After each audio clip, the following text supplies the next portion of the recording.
Hello everyone, welcome back to the channel study with सैल स्वाति 4235। तो आज मैं एक ऐसा टॉपिक आपके लिए लेके आई हूँ जो बहुत ही कंफ्यूजिंग चैप्टर है बच्चों के लिए बेसिकली, और बड़ों के लिए भी।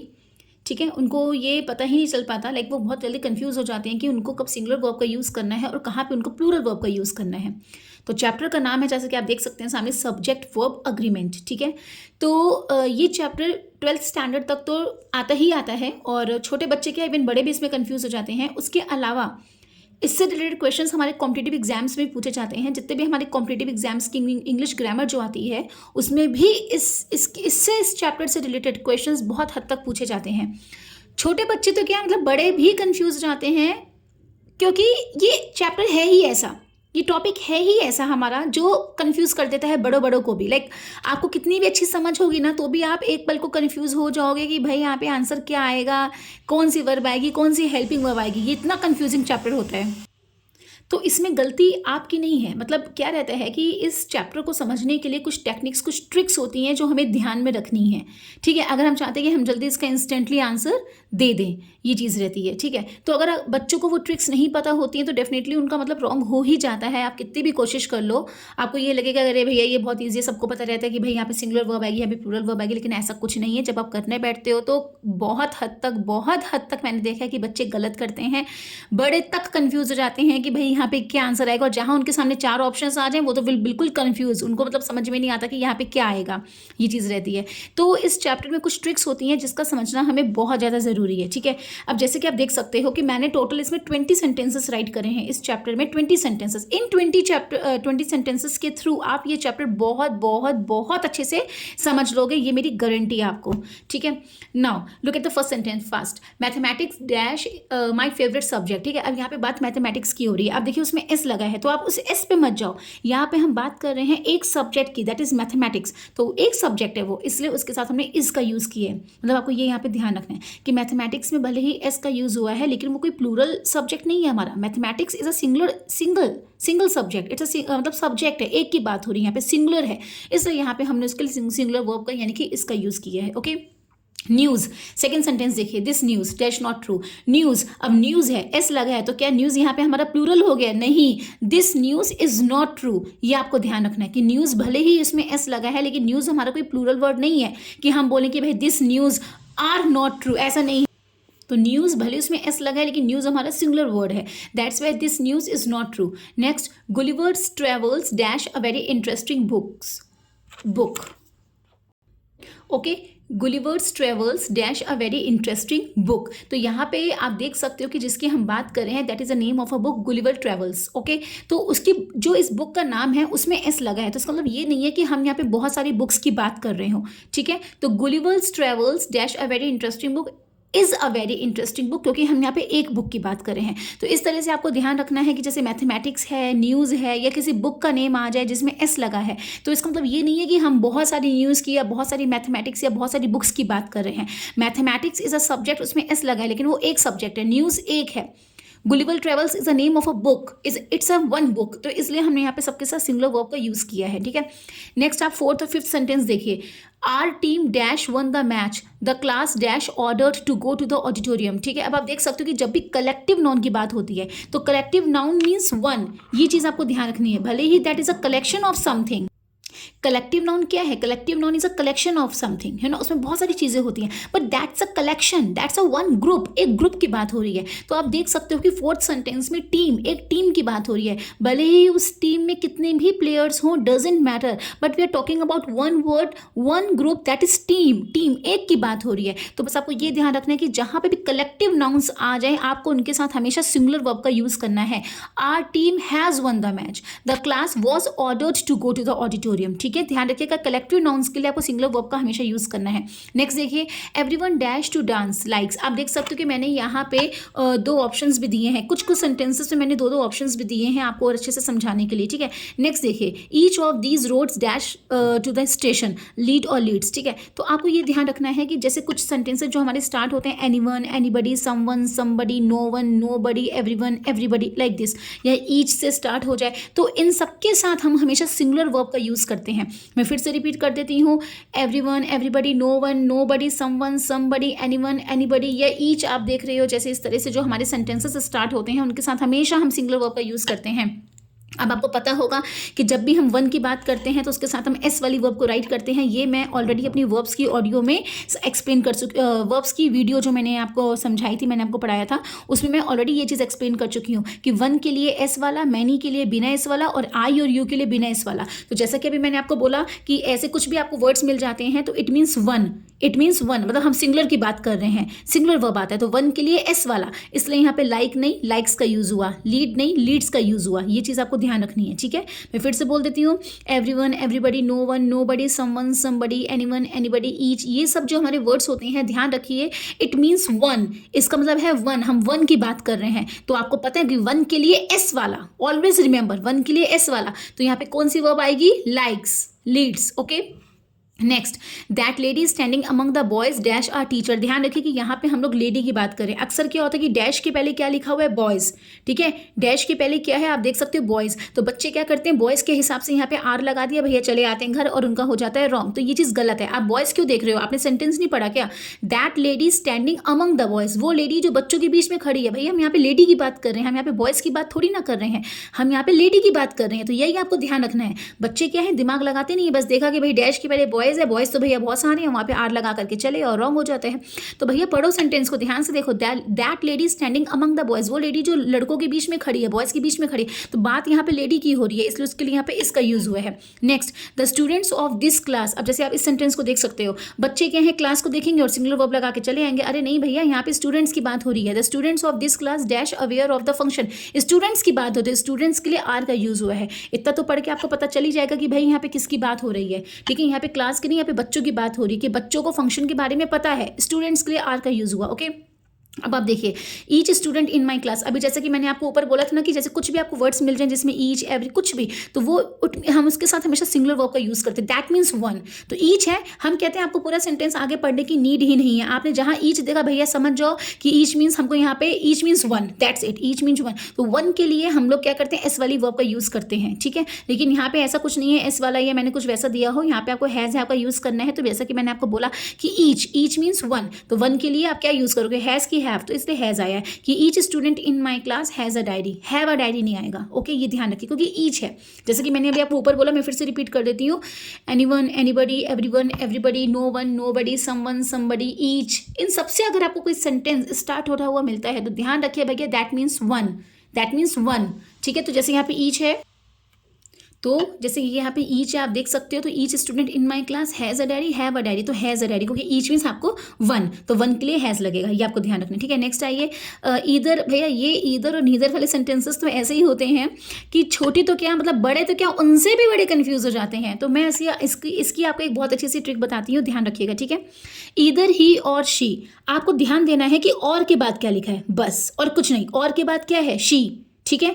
और के बाद क्या है, हिज कजिन्स, तो शी के लिए क्या है, शी मीन्स वन, तो वन के लिए एस वाला, इसलिए मैंने यहाँ पे कुक्स का यूज़ किया है। ध्यान दीजिए, कुक क्यों नहीं आया, क्योंकि मैंने अभी आपसे क्या बोला कि इधर के बाद क्या लिखा है उसको मत देखिए, और के बाद क्या लिखा है सिर्फ उसको ही कॉन्सेंट्रेट करिए। तो और के बाद यहाँ पे शी है, शी मीन्स वन, एक की बात हो रही, तो वन के लिए एस वाला, कुक्स, ठीक है। अब देखिए, इधर सैम और हिज कजिन्स, मत देखिए कि इधर के बाद क्या लिखा है, सिर्फ देखिए कि और के बाद क्या लिखा है। और के बाद मैंने लिखा है हिज कजिन्स, बहुत सारे लोगों की बात हो रही भाई, तो ज़्यादा के लिए बिना एस वाला, इसलिए क्लीन आया। अब आपको समझ में आया कि यहाँ पे क्लीन क्यों आया और यहाँ पे कुक्स क्यों आया, क्योंकि भाई हमने और के बाद यहाँ पे शी है, शी मीन्स वन, वन के लिए एस वाला। मैंने अपनी वर्ब्स की वीडियो में समझाया है, ये ध्यान रखिए। नहीं भी आपने वो वीडियो देखी है तो ऐसे ही ध्यान रखो कि वन के लिए एस वाला, मैनी के लिए बिना एस वाला, और आई और यू के लिए बिना एस वाला।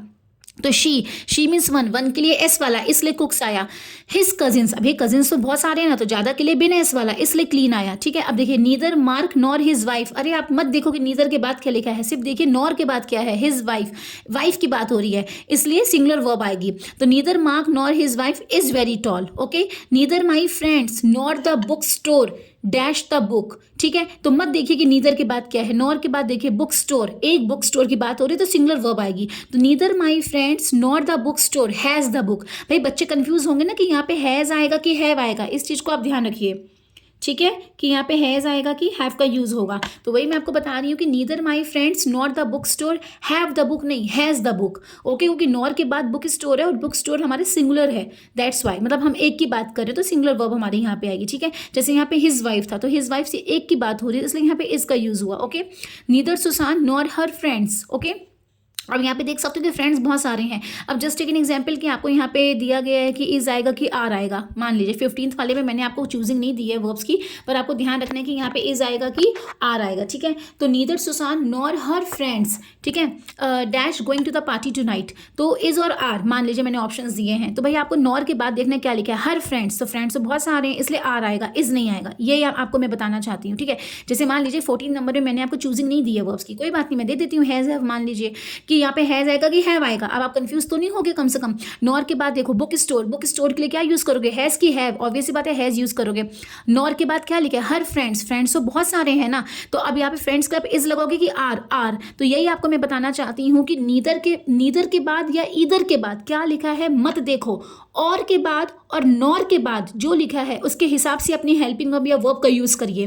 फिर से बोल रही हूँ, और के बाद नॉर के बाद जो लिखा है उसके हिसाब से अपनी हेल्पिंग वर्ब या वर्ब का यूज करिए। ठीक है, ध्यान रखिएगा।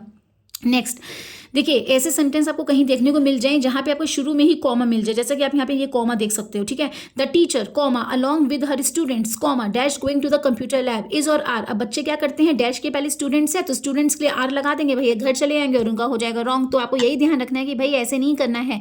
The teacher along with her students, teacher अपने स्टूडेंट्स के साथ कंप्यूटर लैब में जा रही है, तो यहाँ पे बात हो रही है टीचर की, जो हम वर्ब लगाएंगे वो हम टीचर के लिए लगाएंगे। आप एक बार इसको हिंदी में करके देखो ना, ट्रांसलेट कैसा बन रहा है कि टीचर अपने स्टूडेंट्स के साथ कंप्यूटर लैब में जा रही हैं। ठीक है, तो यहाँ पे बात हो रही है टीचर की। तो ये एक ट्रिक होती है कि अगर कोई सेंटेंस आपको मिलता है और आपने देखा कि भैया शुरू में ही कॉमा है, हम कहते हैं आपको आगे पढ़ने की नीड ही नहीं है, बस कॉमा आपने देखा वहीं पे आप स्टॉप हो जाइए। ठीक है, क्योंकि कॉमा के पहले जो भी आपका सब्जेक्ट है उसके हिसाब से ही आपको अपनी हेल्पिंग वर्ब का इस्तेमाल यानी कि यूज करना है।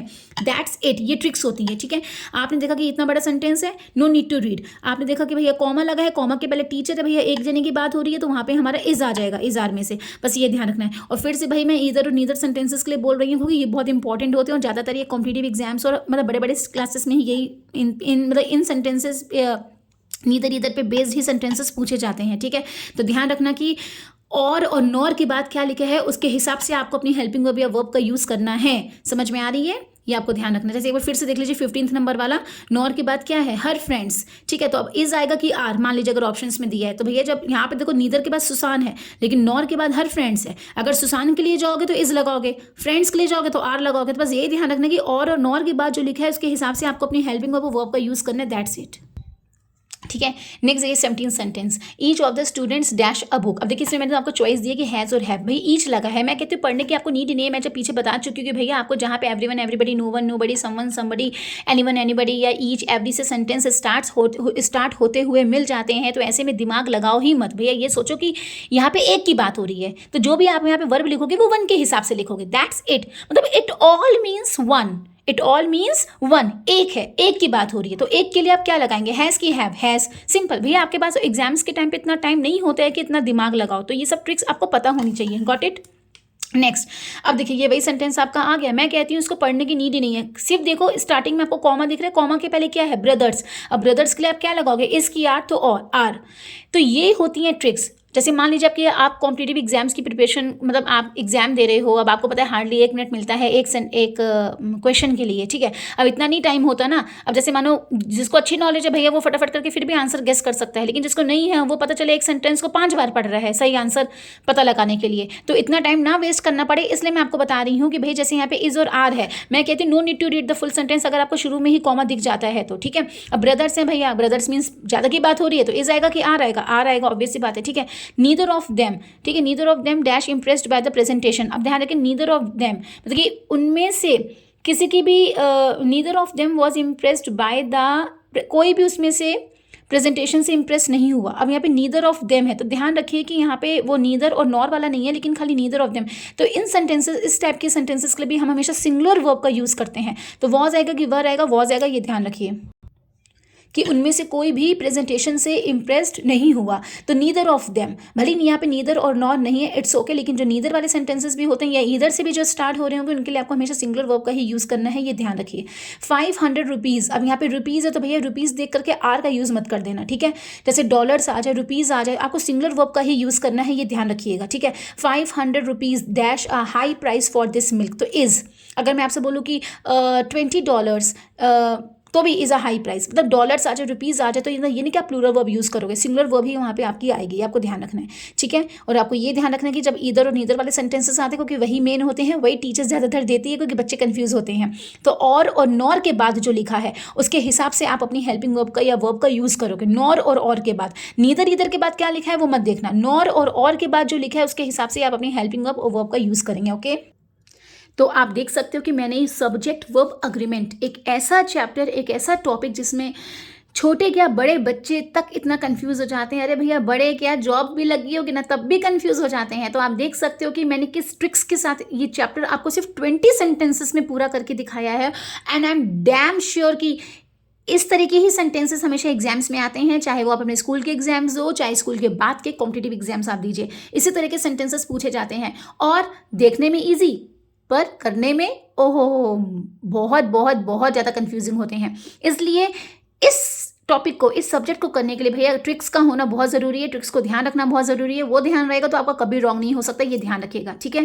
क्योंकि ये चैप्टर का नाम ही ऐसा, सब्जेक्ट वर्ब अग्रीमेंट, कंफ्यूज ही हो जाओगे कि भैया सिंगुलर वर्ब आएगा कि प्लूरल वर्ब आएगा। कितना भी आता होगा ना, कितना भी अच्छे से आता होगा ना, वो कंफ्यूज हो ही जाते हो भैया जब सामने चार या दो ऑप्शन देखोगे।